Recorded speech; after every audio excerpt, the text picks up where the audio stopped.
चैतन्य astrology में आप सभी दर्शकों का स्वागत है, हार्दिक अभिनंदन है।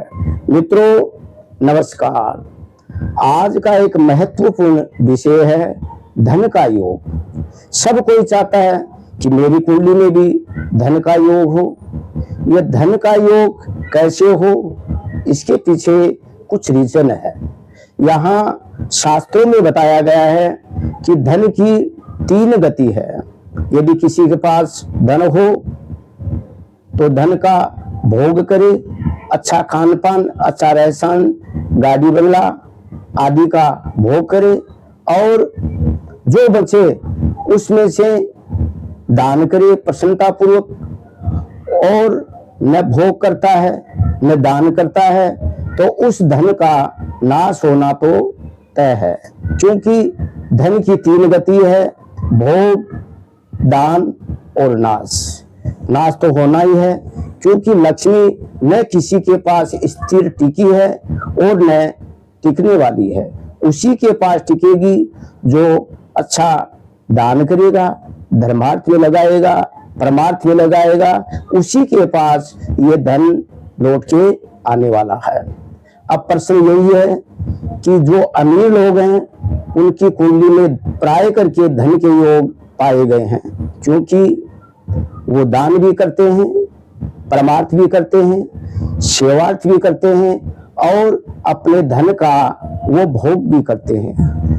अब मेरा बताने का प्रयोजन केवल और केवल एक ही है कि जिसके पास परमात्मा ने धन दिया हो वो निश्चित रूप से आप परमार्थ में लगाइए, सेवार्थ में लगाइए।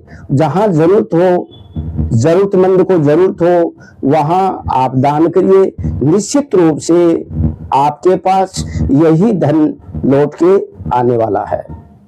क्योंकि शास्त्रों में बताया गया है कि पूर्व जन्म के जो संचित कर्म हैं वही प्रारब्ध के रूप में लौट करके आते हैं, ग्रहों की स्थिति के रूप में।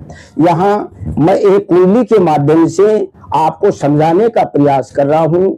जो नए ज्योतिषी हैं उनके लिए बहुत अच्छा रहेगा, अच्छी तरह से समझ में आएगा ये योग। यहाँ पर ये एक वृक्ष लगन की कुंडली है।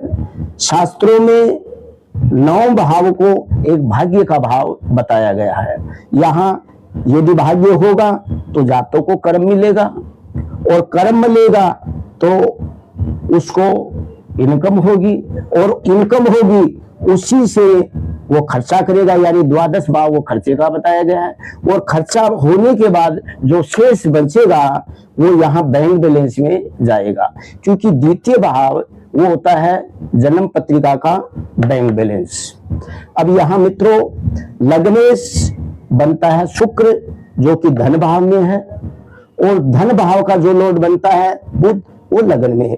ये एक प्रकार से स्थान परिवर्तन योग बन रहा है। और इनकम का जो लॉर्ड कौन है, बृहस्पति, वो धन भाव में है। तो यहाँ शुक्र और बृहस्पति की एक युति मजबूत हो गई, अर्थात लग्नेश और लाभेश की युति धन में हो गई।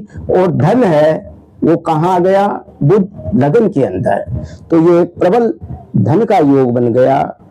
जिस जातक की कुंडली में इस प्रकार का योग है तो धन को लेकर के उसके जीवन में कभी भी समस्या नहीं रहेगी, ये निश्चित रूप से तय है।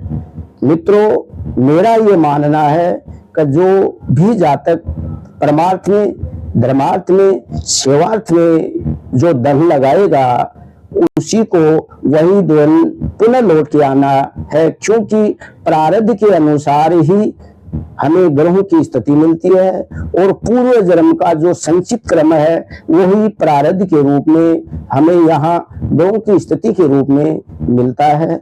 आज के लिए इतना ही। नमस्कार।